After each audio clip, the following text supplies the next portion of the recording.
মধ্যপ্রাচ্যের মরুভূমির তপ্ত বালু ফুঁড়ে হঠাৎ যখন আগুনের গোলা আকাশে গর্জে ওঠে, তখন বুঝতে হবে যুদ্ধের ব্যাকরণ বদলে গেছে। একদিকে ইরানের রহস্যময় ইএমপি বোমা, যা কোনো রক্তপাত ছাড়াই আস্ত একটা মহাদেশকে পাথর যুগে পাঠিয়ে দিতে পারে, আর অন্যদিকে মাটির নিচ থেকে ধেয়ে আসা মিসাইল ফার্মিং প্রযুক্তির হাড় হিম করা হুঙ্কার।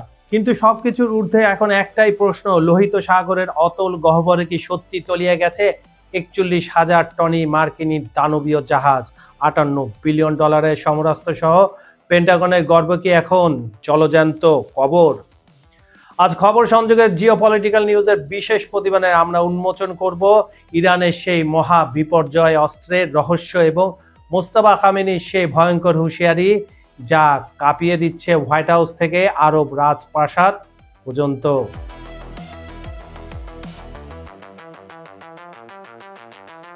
পারমাণবিক বোমার চেয়েও ভয়ঙ্কর এক নীরব ঘাতকের ছায়া দাঁড়িয়েছে পুরো মধ্যপ্রাচ্য। ইরান বারবার হুঁশিয়ারি দিচ্ছে তাদের বিদ্যুৎ সেক্টরে আঘাত করা হলে মাত্র ৩০ মিনিটের মধ্যে পুরো অঞ্চলের বিদ্যুৎ ব্যবস্থা ধুলোয় মিশিয়ে দেওয়া হবে।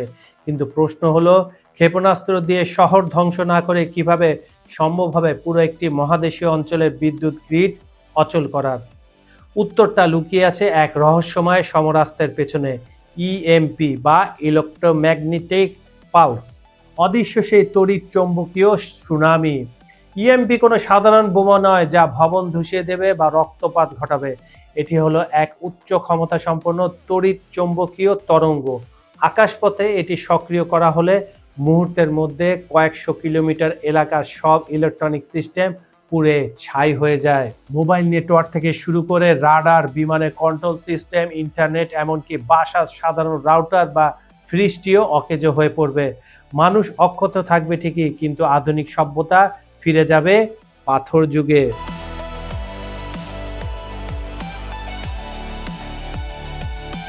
ইরানের সর্বোচ্চ নেতা আয়াতুল্লাহ খামেনি বারবার গণবিধ্বংসী অস্ত্র বা সাধারণ মানুষকে গণহত্যার বিরোধী ছিলেন। ইএমপি বোমা ঠিক সেই দর্শনের সাথেই মিলে যায়। এটি কোনো প্রাণহানি ছাড়াই একটি দেশকে অর্থনৈতিক ও ডিজিটালি পঙ্গু করে দিতে পারে। বিশ্লেষকদের ধারণা, চীনের প্রযুক্তির সহায়তায় ইরান নিঃশব্দে এই সক্ষমতা অর্জন করেছে, আর এ কারণে ইরান এতটা আত্মবিশ্বাসের সাথে ৩০ মিনিটে মধ্যপ্রাচ্য অন্ধকার করার হুমকি দিচ্ছে। পরমাণু যুদ্ধের এক ভয়ঙ্কর দুয়ার। যদিও একে নির্দোষ অস্ত্র মনে হতে পারে, কিন্তু এর পরিণতি হতে পারে ভয়াবহ। একটি উন্নত রাষ্ট্রের ব্যাংকিং ব্যবস্থা, হাসপাতাল এবং সামরিক যোগাযোগ ব্যবস্থা যদি ইএমপির আঘাতে বিকল হয়ে যায়, তবে সেই রাষ্ট্র চরম প্রতিশোধ নিতে পারমাণবিক অস্ত্র ব্যবহারের দিকে ঝুঁকে পড়তে পারে। ফলে ইরানের এই নীরব অস্ত্র আদতে পৃথিবীতে একটি সার্বজনীন পরমাণু যুদ্ধের দিকেই ঠেলে দিতে পারে।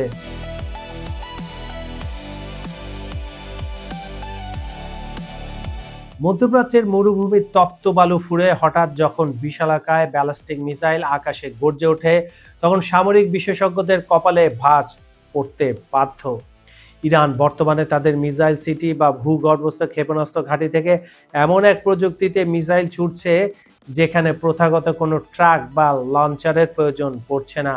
মাটি ফুঁড়ে সরাসরি মিসাইল উৎক্ষেপণের এই দৃশ্য কেবল বিস্ময়কর নয়, বরং যুদ্ধের ময়দানে এক বিশাল রণকৌশলগত সুবিধাও বটে। ইরানের এই প্রযুক্তির নাম দেওয়া হয়েছে মিসাইল ফার্মিং। অনেকটা গাছ লাগানোর মতো করে মাটির নিচে মিসাইলগুলো নির্দিষ্ট দূরত্বে পুঁতে রাখা হয়। এর ফলে শত্রু দেশের স্যাটেলাইট বা গোয়েন্দা ড্রোন বুঝতেও পারে না ঠিক কোথা থেকে হামলা হবে। যখনই কমান্ড দেওয়া হয়, তখনই মাটির ছদ্মবেশ ভেদ করে মিসাইলগুলো বেরিয়ে আসে। এই কৌশলে বড় সুবিধা হলো লঞ্চার ধ্বংস হওয়ার ভয় নেই এবং পাল্টা হামলার আগে মিসাইলগুলো নিরাপদ আশ্রয়ে থাকে।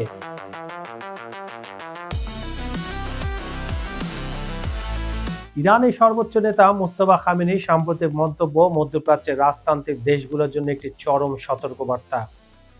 তিনি দাবি করেছেন, ইরানে অস্ত্রাগারে যে পরিমাণ মজুদ আছে তাতে প্রতিদিন ১৫০ থেকে ২০০টি মিসাইল ছুড়লেও অনবরত ৪ থেকে ৫ বছর যুদ্ধ চালিয়ে যাওয়া সম্ভব। তার বক্তব্যের সবচেয়ে রগরগে অংশটি ছিল আরব দেশগুলোর ভবিষ্যৎ নিয়ে। তিনি সরাসরি হুঁশিয়ারি দিয়ে বলেন, এই যুদ্ধ যদি দীর্ঘস্থায়ী হয় তবে আমেরিকা বা ইসরায়েলে কি হবে জানি না, কিন্তু অনেক বিলাসী আরব দেশ তাদের জৌলুস হারিয়ে আবার সেই উটের পিঠে চড়া মরুভূমির কৃষকে পরিণত হবে।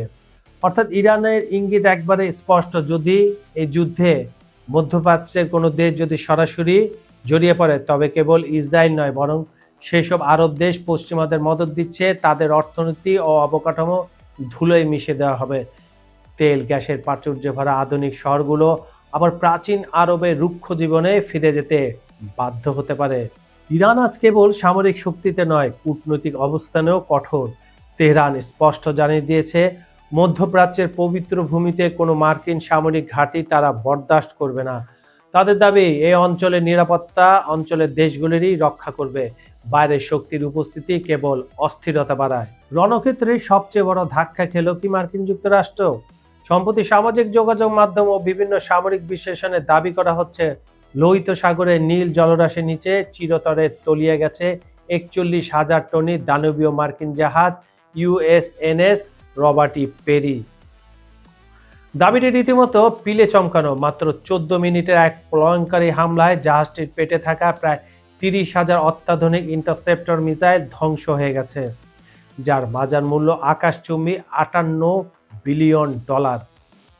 বলা হচ্ছে, এই বিপুল পরিমাণ সমরাস্ত্রের মজুদ হারালে মার্কিন নৌবাহিনীর এমন এক শূন্যতা তৈরি হবে যা পূরণ করতে বর্তমান সক্ষমতায় আমেরিকার সময় লাগবে প্রায় 47 বছর। ইরানি প্রযুক্তি মরণাস্ত্র ও অতর্কিত হামলা। ঘটনার বর্ণনায় দাবি করা হয়েছে, মঙ্গলবার গভীর রাতে যখন মার্কিন জাহাজটি ইয়েমেন উপকূল থেকে মাত্র 85 কিলোমিটার দূরে ছিল, তখন থেকে শুরু হয় মৃত্যুর কাউন্টডাউন। রাত 3:51 রাডারে ধরা পড়ে ধেয়ে আসা যমদূত। প্রথমে 3টি C-802 অ্যান্টিশিপ ক্রুজ মিসাইল দিয়ে শুরু হয় আক্রমণ। এর রেশ কাটতে না কাটতেই আঘাত হানে ইরানের তৈরি হাইপারসনিক গতির খাইবার শেখান ব্যালিস্টিক মিসাইল।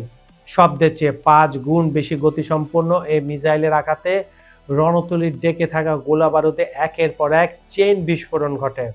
মাত্র 14 মিনিটের মাথায় 2 খণ্ড হয়ে 2400 ফুট গভীরে অতলে তলিয়ে হারিয়ে যায় পেন্টাগনের এই গর্বের প্রতীক। তবে এই চাঞ্চল্যকর খবরের আড়ালে লুকিয়ে আছে বড় এক রহস্য। পেন্টাগন বা মার্কিন নৌবাহিনী এখন পর্যন্ত এই বিশাল ক্ষয়ক্ষতির বিষয়ে টু শব্দটিও করেনি। আন্তর্জাতিক সমর বিশেষজ্ঞরা বলছেন, একটি মাত্র জাহাজে 30,000 দামি মিসাইল রাখার বিষয়টি সামরিক কৌশলের দিক থেকে অবাস্তব। অনেক ক্ষেত্রে পুরনো যুদ্ধের ভিডিও বা AI দিয়ে তৈরি গ্রাফিক্স ব্যবহার করে ভিউ বাড়ানোর নেশা এমন খবর ছড়ানো হচ্ছে বলে ধারণা করা হচ্ছে। লোহিত সাগরে ইরানের প্রক্সি যোদ্ধাদের দাপট থাকলেও রবার্ট ই পেরি জাহাজটি আসলেই ডুবেছে কিনা তা নিয়ে ধোঁয়াশা কাটছে না। এটা কি তবে মনস্তান্ত্রিক যুদ্ধের কোনো নতুন কৌশল, নাকি সত্যি লুকানো হচ্ছে এক চরম পরাজয়? তাহলে কি সত্যি শেষ হয়ে গেল লোহিত সাগরে মার্কিন একাধিপত্য? যে জাহাজ ডুবলে আমেরিকার সামরিক শক্তি 47 বছর পিছিয়ে যাবে, সেই রবার্ট ই পেরি কি এখন শুধুই ইতিহাস? হয়তো পেন্টাগন সত্য গোপন করছে, কিংবা হয়তো এটি আধুনিক মনস্তান্ত্রিক যুদ্ধের এক চরম উদাহরণ। কিন্তু একটা সত্য দিনের আলোর মতো পরিষ্কার, ইরানের এই মিসাইল ফার্মিং আর অদৃশ্য EMP বোমার হুমকি এখন আর কেবল কাগজের বাগ নয়। যুদ্ধের এই দাবানল কি পুরো পৃথিবীকে গ্রাস করবে, নাকি পর্দার আড়ালে লেখা হচ্ছে নতুন কোনো সমঝোতার গল্প? আপনার কি মনে হয়? কমেন্টে জানান। আপনি কি মনে করেন ইরান সত্যি আমেরিকাকে রুখে দিতে পারবে?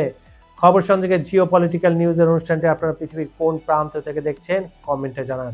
আমরা আপনার মতামত শুনতে চাই। পরের পর্বে আরো ভয়ঙ্কর কোনো সত্য নিয়ে হাজির হব। ততক্ষণ পর্যন্ত চোখ রাখুন খবর সংযোগে।